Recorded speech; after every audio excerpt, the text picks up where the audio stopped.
para ellos estaba presente. Y el Espíritu Santo solo venía sobre algunas personas momentáneamente. No permanecía como permanece ahora en nosotros por medio de la persona de nuestro Señor Jesucristo. También afirmé que hubo un momento en la historia que el arca del pacto estaba bajo la custodia de los hijos de Elí. Elí es el sacerdote que aparece en Primera de Samuel, que es el que está frente a Ana, y Ana está llorando, y está llorando porque quiere tener un hijo. Elí, este es el sacerdote, era el sumo sacerdote. Y cuando ya es anciano, los hijos son sacerdotes y custodian el arca. Lamentablemente los hijos de Elí no se estaban comportando en santidad. Por el contrario, estaban actuando desagradablemente ante los ojos de Dios. Ellos estaban menospreciando las ofrendas del Señor, así lo dice la Biblia lo describe así, que cuando la gente llevaba las ofrendas para el Señor, ellos hacían de manera menospreciativa el sacrificio, la entrega, el amor, la devoción con que tenían que hacerlo. Había una regla de que el sacerdote podía agarrar y que no podía agarrar, pero a ellos no les importaba la manera en que lo hacían. También estaban teniendo sexo con las mujeres en el lugar mismo de los sacrificios. Ahora, ellos no solo estaban menospreciando, estaban haciendo hechos abominables a los ojos de Dios. Ahora, Samuel está jovencito, está bien pequeñito, es un niño. Y él ya está en la casa del Señor, él ahí duerme con el sacerdote Elí. Y Dios una noche le habla a Samuel estando niño, estando jovencito, adolescente. Y Dios le dice el juicio que va a traer a Elí, a los hijos de Elí, a Elí por no reprender a los hijos, por no corregir a los hijos, y a los hijos de Elí por comportarse terriblemente mal en la presencia de Dios. Pasan los años y Samuel ya no es un niño. Ahora Samuel es el profeta de Dios, es la persona que dice la palabra de Dios, que él hablaba y ninguna de sus palabras caían en tierra, porque Dios respaldaba poderosamente la palabra de Samuel. Los filisteos en ese momento incursionaban en Israel, le robaban las cosechas, mataban a algunos de ellos, y esto lo hacían constantemente. Entonces Israel va a la guerra contra los filisteos y pierden la primera batalla, y ellos lloran y le dicen: Señor, ¿por qué permitiste que nos pasara esto? Entonces acto seguido vuelven a ir a otra batalla, y en esta batalla a los líderes y a los hijos de Elí se les ocurre que van a llevar el arca del pacto a la batalla, y la llevan como un amuleto. Ahora, Dios, escúcheme esto por favor, Dios no patrocina fracasos. Cuando Dios está con usted, Dios no va a patrocinar ningún fracaso. Pero tampoco Dios puede bendecir cuando hay pecado. Si usted está en pecado, Dios no lo puede bendecir a usted. Y los hijos de Elí, estos dos sacerdotes que estaban a cargo de recibir las ofrendas, habían menospreciado las ofrendas del Señor. No le estaban tomando la importancia de vida a recibir las ofrendas de la mano de Dios. Las estaban menospreciando, dice la Biblia. Entonces Dios dice: yo voy a enviar un juicio, tanto a Elí como a sus hijos. Y el juicio va a ser tan terrible, que le van a reteñir los oídos a quien escuche lo que va a pasar. ¿Y qué reteñir? Reteñir es un sonido vibrante que usted no lo puede soportar. Entonces los sacerdotes de los hijos de Elí disponen con los líderes de Israel llevar el arca del pacto a la batalla.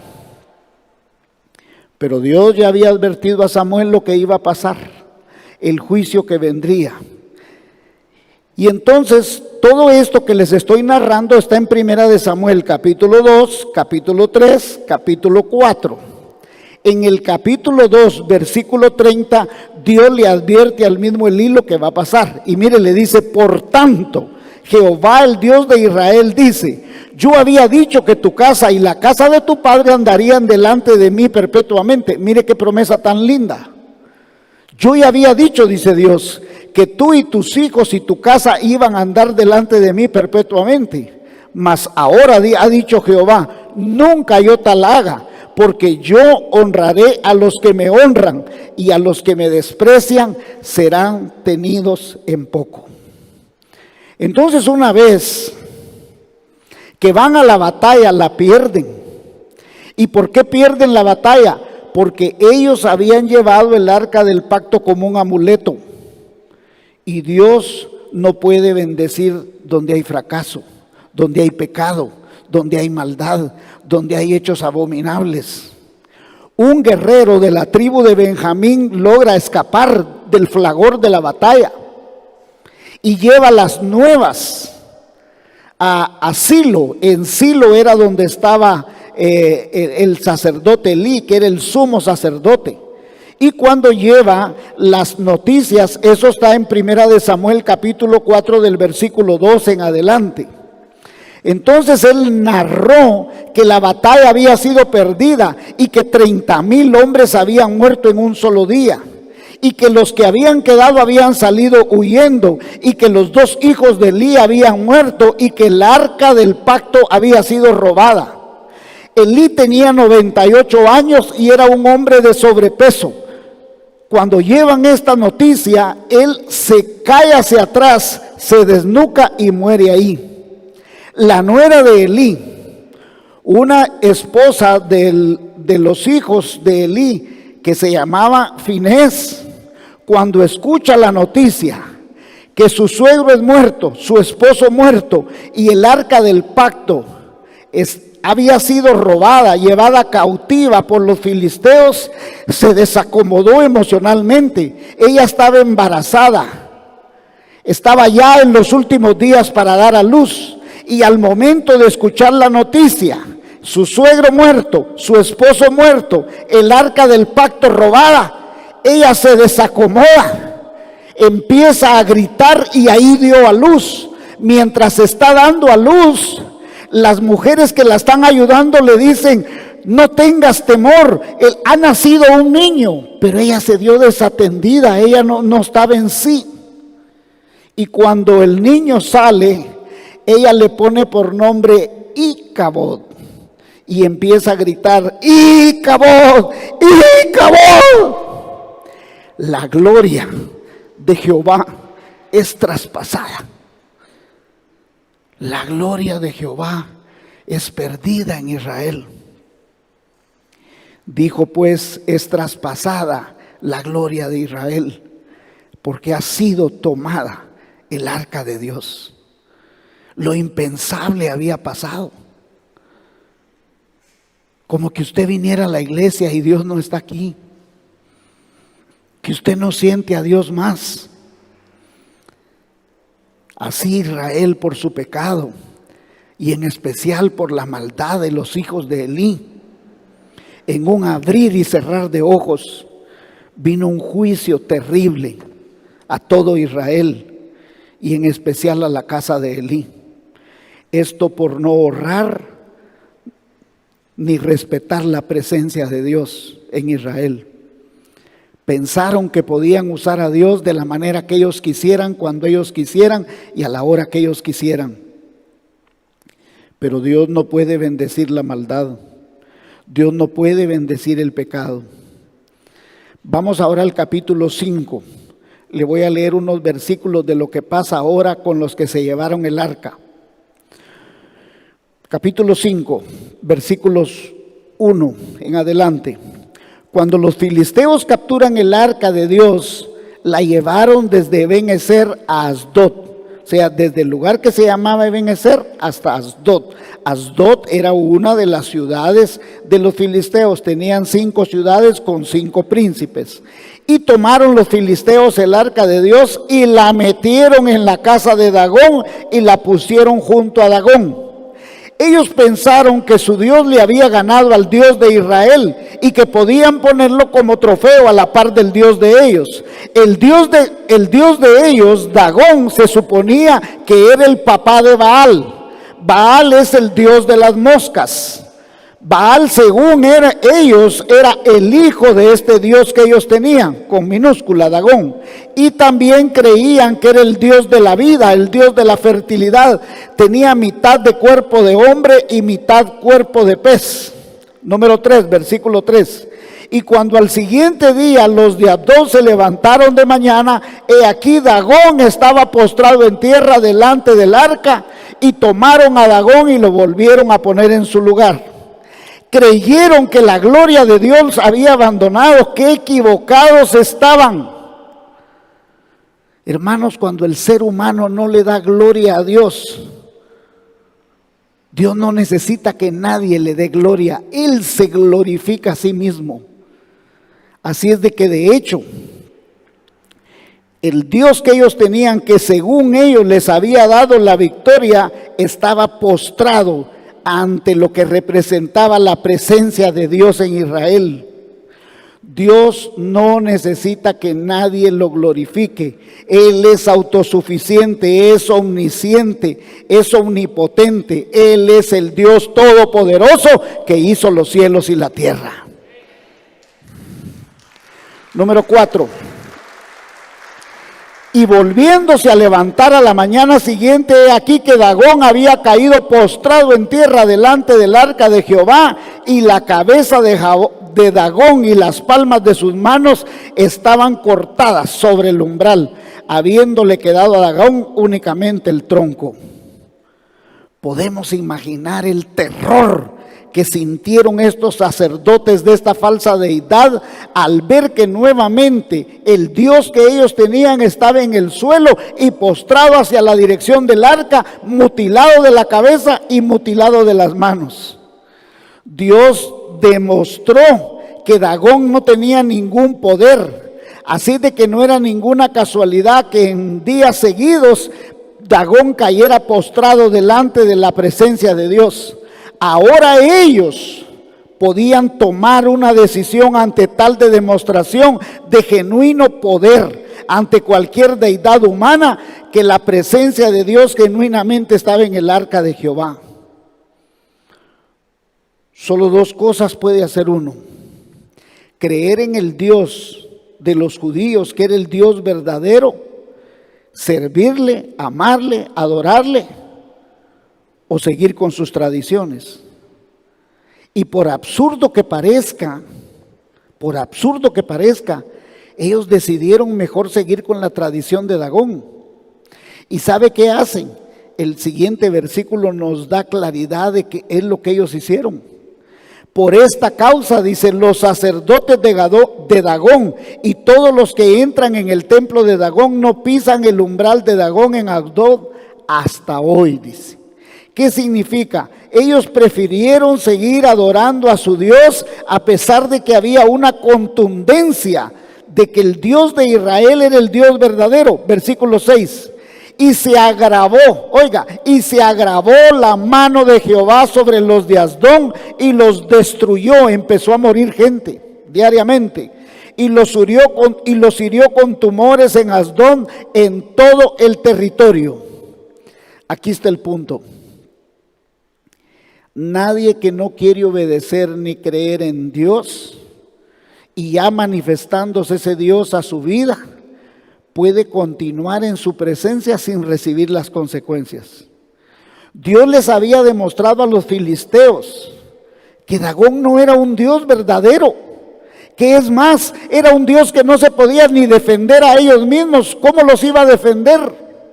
Si Dagón mismo no se había podido defender y no había caído postrado ya, aún cortado las manos, cortado la cabeza.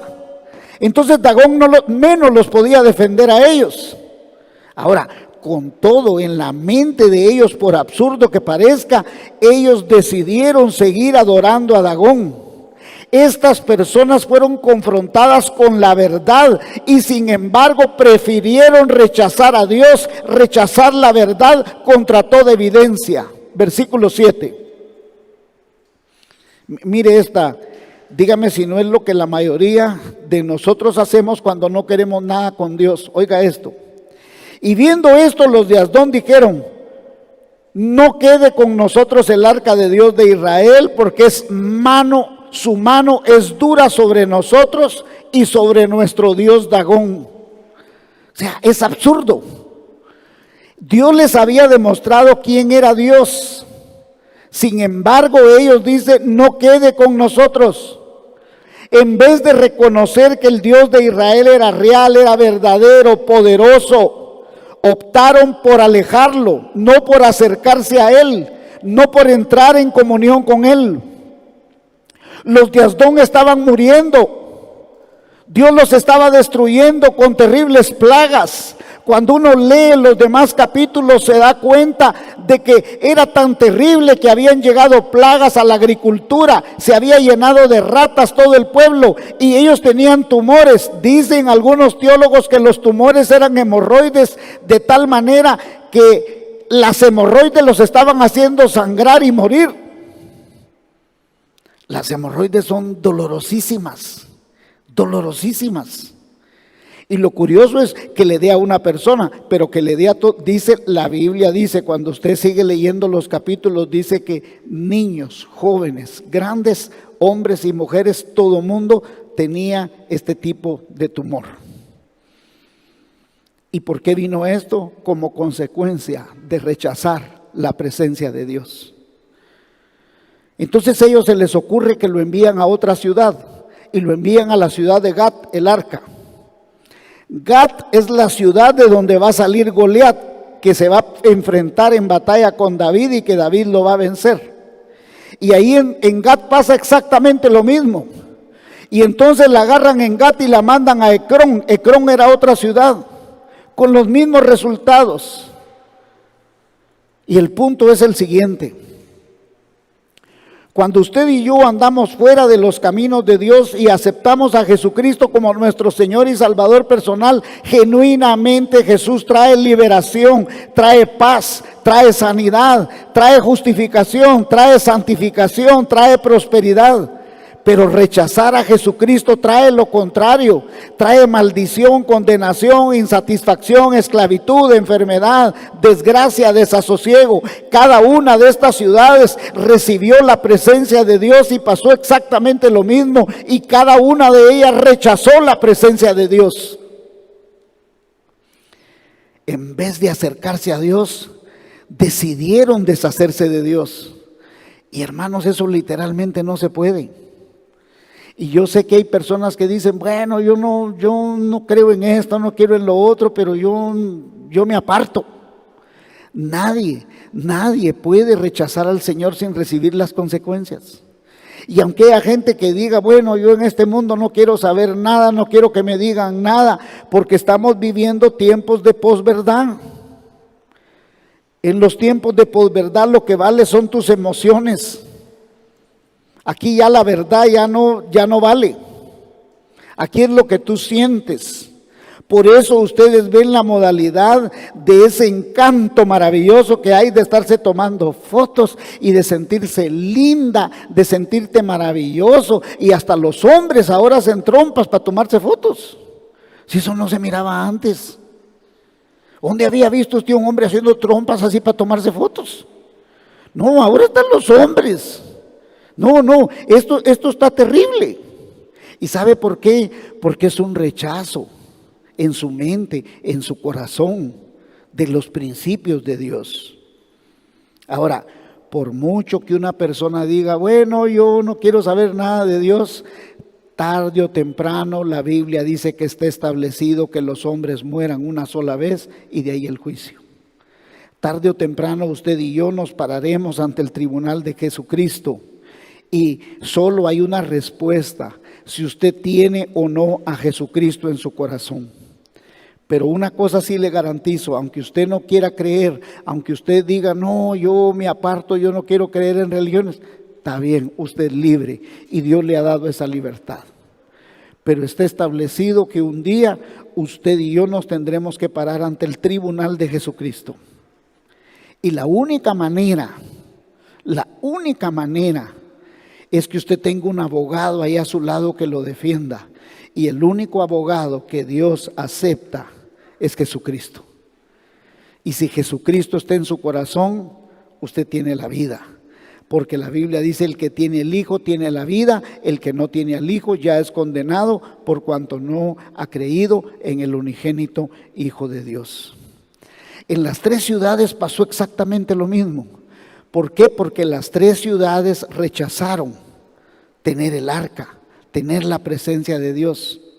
Entonces, finalmente ellos deciden, consultan a sus brujos, a sus adivinos, a sus sacerdotes y dicen, ¿qué hacemos con el arca? Porque aquí nos vamos a morir todos. Y mire, ellos tuvieron la oportunidad de decir, aceptémoslo, como los ninivitas. Los ninivitas se arrepintieron y Dios los perdonó y los salvó. Y dice Jesús mismo que ellos se levantarán en el juicio y condenarán a la generación que rechazó a Jesucristo. Si los filisteos tan solo hubieran creído que era Dios y lo hubieran aceptado, Dios no solo los hubiera perdonado, sino que esa generación, por haber creído en Dios, se podría levantar en cualquier momento y condenar a cualquier generación que rechace a Jesús. Y entonces consultan a sus brujos, a sus adivinos y les dicen, ¿qué hacemos con el arca? Mandémosla de regreso, dice. Pero eso sí, paguemos una expiación. Que se haga una carreta que sea nueva con 2 vacas que nunca hayan hecho trabajo para nadie, pero que tengan sus becerros, y que cuando los becerros van detrás de ellas, ustedes agarran los becerros, los traen para casa. Y hay que pagarle expiación, dice. Según ellos tenían que pagarle al Dios que ellos no conocían. Y entonces dijo, pongan la forma de un tumor en oro y uno por cada príncipe, y la forma de un ratón, porque plaga había de ratones por todos lados, la forma de un ratón por cada ciudad que representa a cada príncipe. Y luego soltamos la carreta. Mire el pensamiento que ellos tenían. Si la carreta agarra para Bet-Semen, hasta dijeron el lugar, en Israel, significa que esto vino de Dios. Pero si la carreta agarra para cualquier lugar, quiere decir que esto no es de Dios, sino que fue una casualidad. Todavía estaban dudando.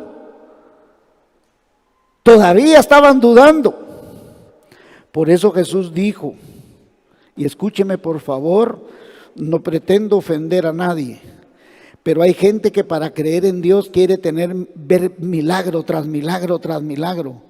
Y Dios dice, esta generación mala y perversa demanda señal, pero la única señal que le será dada es la señal de Jonás. ¿Por qué? Porque el que quiere creer en Dios no necesita tantas cosas, tanto sortilegio. ¿Qué le dijo a Tomás? Bienaventurado, Tomás, que tú has creído, pero más bienaventurados los que no han visto y creyeron, dice. Y aquellos sueltan la carreta. Y justo como que la carreta tuviera un GPS o tuviera un Waze ahí, y la carreta no se detuvo y agarró justamente para Bet-Semes. Y llega allá y allá la reciben con júbilo. El versículo 11 de este capítulo, la parte B, dice, enviad el arca de Dios a Israel y vuélvase a su lugar. Si los filisteos se hubieran arrepentido, Dios los hubiera bendecido. Pero en vez de eso dijeron que se vaya.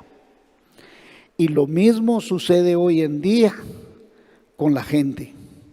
Vaya usted a los hospitales. Yo he estado presente en los hospitales cuando el doctor sale y pregunta, ¿ustedes son cristianos? Y si la familia dice sí, bueno, oren. Porque aquí ya solo Dios dice. Nosotros ya hicimos lo que teníamos que hacer y ustedes que son evangélicos, hemos visto que Dios les hace milagros a ustedes. Los doctores salen en el ICS, en las emergencias de cualquier hospital y dice, Dios a ustedes les hace milagros. Pídanle a Dios en este momento. Ellos saben. Los filisteos sabían quién era Dios, pero igual lo rechazaron. Y mire, lo mismo sucede hoy en día con nosotros. 2 Corintios 2, versículos 15 y 16 dice, porque para Dios somos grato olor en Cristo, los que se salvan y en los que se pierden, a estos ciertamente olor de muerte para muerte, y aquellos olor de vida para vida. Y para estas cosas, ¿quién es suficiente? Solo Jesucristo, hermanos. Entonces, todos los que vinieron a Jesús, todos los que vinieron buscando a Jesús, Jesús les dice que tienen que dejar algo. Mire pues, ¿qué es la enseñanza aquí? Todos parejo aquí. Dios nos pide que dejemos algo para estar perfectamente bien en su presencia. Por ejemplo, cuando llega aquel joven y le dice, ¿dónde mora, Señor?, le dijo. Y Jesús le dice, el Hijo del Hombre no tiene dónde reclinar su cabeza. Vení, vas a ver que yo no tengo dónde. Entonces, ¿qué le está diciendo Jesús? Bueno, si tú quieres seguirme, en esta gira no hay lujos, no hay hoteles. Aquí vamos. Entonces, ¿qué le estaba diciendo a este hombre? Si tú tienes la mirada en los lujos, conmigo no hay. O sea, si la gente está buscando, no es que Dios no te pueda dar lujos, claro que te los puede dar. Pero cuando tú no lo estás buscando el lujo, cuando tú estás buscando a Dios de corazón. Pero si tú buscas a Dios para que te dé lujo, Dios dice, no, yo no tengo dónde reclinar mi cabeza. Cuando llegó otro le dijo, deja que primero entierre a mi padre, le dijo. No es que el papá lo tuviera en la funeraria, sino que el papá estaba viejito y le dijo, ya cuando mi papá se muere, entonces yo te voy a seguir. Y Jesús, ¿qué le está diciendo? Deja que los muertos entierren a los muertos y tú sígueme. ¿Qué le está diciendo Jesús? Yo quiero que si vas a estar conmigo, que no sea a medias. Porque gente dice, yo amo al Señor, pero ahí voy a ir a la iglesia cuando me dé tiempo. Cuando yo termine de arreglar mis asuntos, cuando yo termine de enterrar a mi papá. Entonces, Dios, ¿qué está diciendo? Si me vas a seguir, ten una vida de avivamiento conmigo. No puedes tener una vida a medias. También otro que le seguía, él le dijo, miren, cualquiera que me va a seguir a mí, dijo, si me va a seguir a mí, pone la mano en el arado, pero no puede estar viendo para atrás. ¿Y por qué Jesús dijo estas palabras? Porque si tú me vas a seguir a mí, pero tu mirada está atrás viendo a ver qué fue lo que dejaste, es que dejé unas fiestecitas ahí y yo, ay, mis fiestecitas, hombre, pero aquí voy a ir para adelante. Entonces, si tú vas con el arado aquí, pero estás viendo para atrás las mujeres, los vicios, las cosas chileras, entonces las líneas del surco te van a salir torcidas. Y Jesús dice, yo no quiero surcos torcidos en tu vida. Si vas a andar conmigo, anda derecho. ¿Y qué pasa cuando nosotros volteamos a ver para atrás? Recuerde a la mujer de Lot. ¿Qué pasó? Se convirtió en estatua de sal. Y escúcheme, digamos que en la Biblia siempre le va a dar ejemplos. No es que a cada rato Dios va a volver a dar otro ejemplo de que otra mujer se va a convertir en sal. No, es un ejemplo. Es como en Hechos, cuando aquellos dos se quedan con la venta de la casa. La casa era de ellos. En esto vendiste la casa, sí, en esto dice. No era tuyo, podías quedarte con ello, le dijo. No le has mentido a Dios, sino al Espíritu, no le has mentido a la gente, sino al Espíritu Santo. Y ahí cayeron muertos.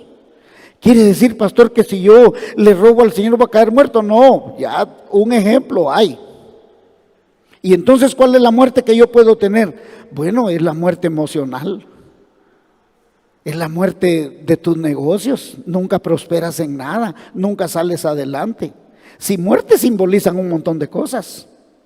Puedes tener dinero, pero nunca ser feliz. Puedes tener poder, pero nunca ser feliz. Puedes tenerlo todo, pero no tener paz. Hay gente que tiene, pero viendo, no tiene paz nunca. Se acuesta, se tiene que hartar la pastilla, porque si no, no se duerme. Porque no tiene paz, ¿verdad? Y escuche esto. Cuando el joven rico llega con él, le dice: Señor, ¿qué he de hacer para heredar la vida eterna? Y Jesús, ¿qué le dice? Y muy hábilmente le dice: los mandamientos, ¿sabes? Todos, desde mi juventud, desde mi mocedad los he guardado, yo me los puedo. Ah, qué bien, le dijo. Entonces todos los mandamientos, desde amarás al Señor tu Dios con toda tu fuerza, con toda tu mente, con todo tu corazón, hasta al prójimo. Ah, qué brutal, le dijo Jesús.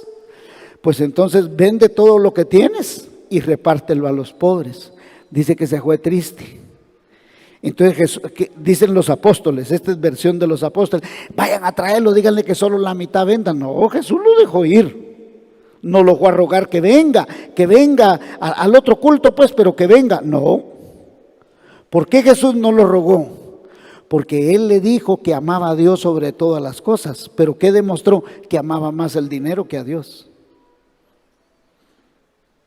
Ahora, Dios no le está diciendo a todos aquí que para que demuestren el amor tienen que ir a vender ahorita su casa y tienen que repartir el dinero a los pobres. No, eso no está diciendo Dios. A cada uno de ellos le pidió algo en particular que dejaran. ¿Por qué? Porque su corazón estaba ahí dominado. Y miren el Apocalipsis, le voy a demostrar por qué a Dios, a cada persona le pide cosas diferentes. Porque en el Apocalipsis Dios hace lo mismo. En el Apocalipsis Dios le pide a cada una de las iglesias hacer algo diferente. Por ejemplo, a la iglesia de Éfeso le dijo: regresa a tu primer amor. ¿Y cuál es el primer amor? Lo que uno siente en la primera semana cuando uno viene a los pies de Cristo. Y uno siente una gran emoción, quiere que todo el mundo sepa que uno tiene a Cristo en el corazón y que usted no cabe en ningún lugar, y usted siente que ya tiene a Cristo en su corazón y no hay a quien. Usted siente una cosa linda, ¿sí o no? ¿Me está siguiendo o no? ¿Me está siguiendo o no? ¿Usted siente una cosa linda o no? Cuando le entregó su corazón a Cristo. Pues ¿sabe qué le dice Dios a los de Efesios? Vuelve a tu primer amor. Y Dios nos dice a todos, le dice a usted también, pastor, a mí también me dice: vuelve a tu primer amor. Y ¿sabe qué otra cosa le dice? Por ejemplo, eso fue a los de Éfeso. A los de Pérgamo le pide que se arrepientan. Algo habían hecho y les dice: arrepiéntete, arrepiéntete. Arrepiéntete de eso que estás haciendo, le dice a Pérgamo. Mire, a los de Sardis, ¿qué le dice? Le dice: despierta de tu adormecimiento. ¿Y qué es adormecimiento? Ese hermano, ¿vas a ir al culto? Sí. ¿Y qué cantos irán a saber? ¿Y de qué cantaron? No me acuerdo. ¿Estuvo bonito? Bien bonito. Llegaron todos, ahí estaba el viejo pelón ese también, ahí estaban todos, bien bonito vos. ¿Y de qué predicaron? No me acuerdo, pero vieras qué tremendo, nos jaboneó ahí. ¿Y qué dijo? No, a saber, ya no me acuerdo. Despierta de tu adormecimiento, dice: estás dormido, despierta. Pastor, ¿y cómo despierto? Lea la Biblia, ore. Emociónese, sea como ese niño que agarra la Biblia y le dice: bueno, Señor, ¿qué me vas a regalar hoy? Usted ha visto cuando la mamá viene del mercado con las canastas y el muchachito sale corriendo: mamá, ¿qué me trajiste? ¿Qué me trajiste del mercado? Dios quiere que usted salga al encuentro de Él todos los días. Le digo: a ver, ¿qué me vas a dar hoy? Si Dios es como un padre. Se recuerda el domingo pasado que le dije: ¿qué le dijo Dios a Israel? A menos ya no me vas a llamar papá. A menos ya no me vas a estar como un joven adolescente que me necesita. O sea, Dios se quiere como un papá que usted llega: ¿qué me vas a dar? Pastor, ¿usted lo hace? Yo le pregunto todos los días: ¿y hoy qué me vas a dar? Le digo: ¿qué me vas a dar? ¿Con qué me vas a bendecir hoy? ¿Qué sorpresa me vas a dar? ¿Y usted cree que no me la da? Todos los días. Pero si usted, a ver qué sale hoy.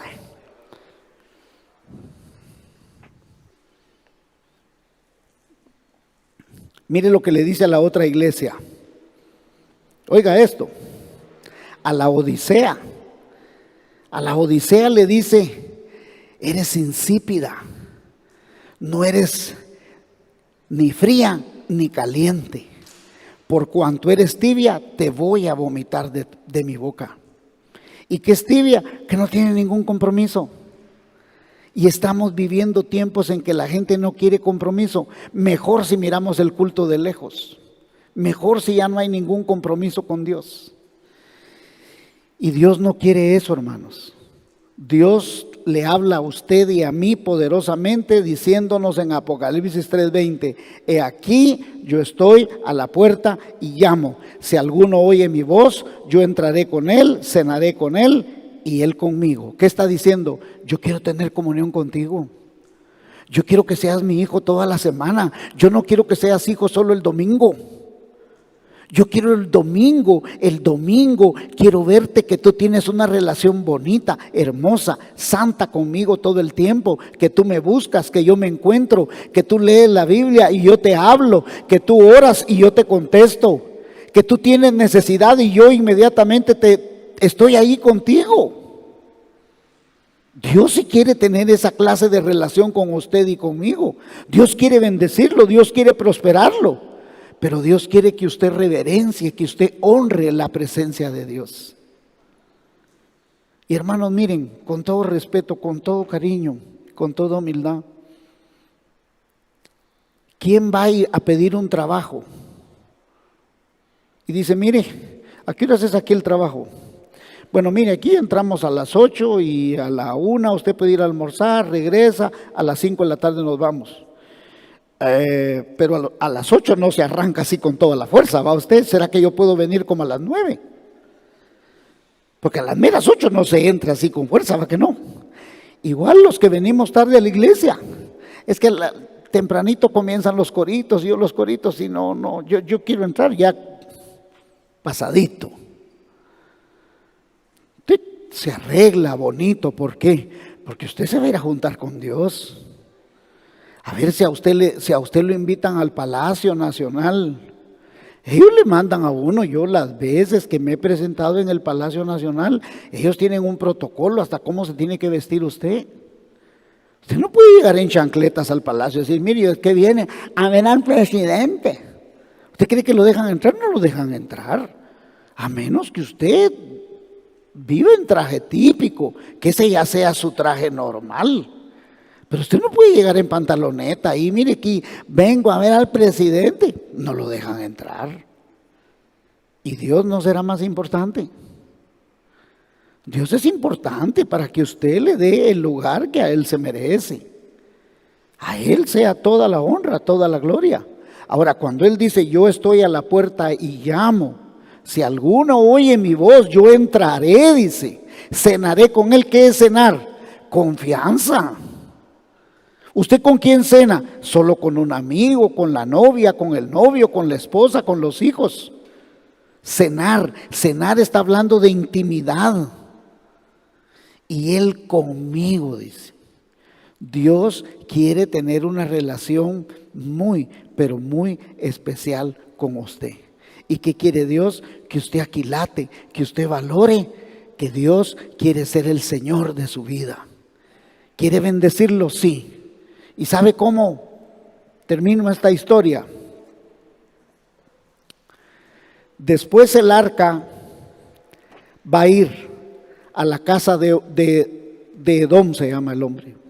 Y Dios bendijo la casa de Edom. Y es cuando David, ya han pasado casi 40 años, porque después de Bet-Semen, porque ahí muere mucha gente en Bet-Semen.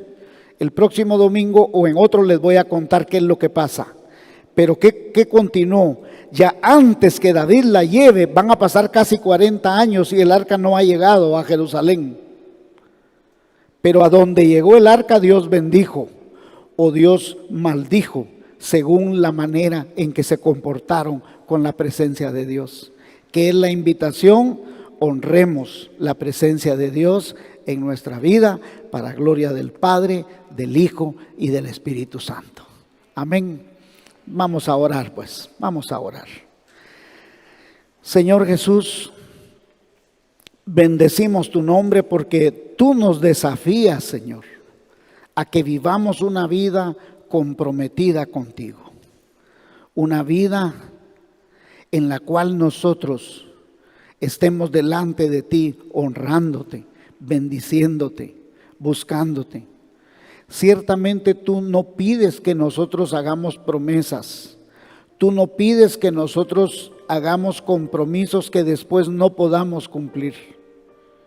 Pero Dios sí nos pide que nos volvamos a ti, que te pidamos perdón por aquello en que te hemos fallado, que clamemos misericordia. Los filisteos pudieron haber pedido misericordia a Dios y no lo hicieron. Otros que tuvieron la presencia de Dios, en vez de clamar misericordia, tuvieron juicio.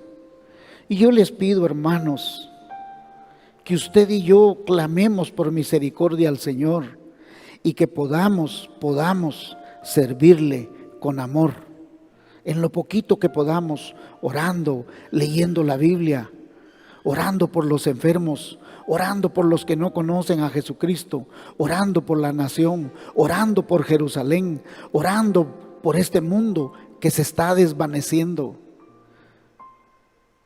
Padre, ayúdanos a ser encontrados fieles. Quizás somos la última generación que va a vivir sobre la tierra antes de tu venida y queremos ser encontrados fieles. Ayúdanos, Señor, porque solo tú puedes poner el querer como el hacer de tu santa voluntad. En el nombre de Cristo Jesús. Amén y amén. Dios les bendiga, hermanitos.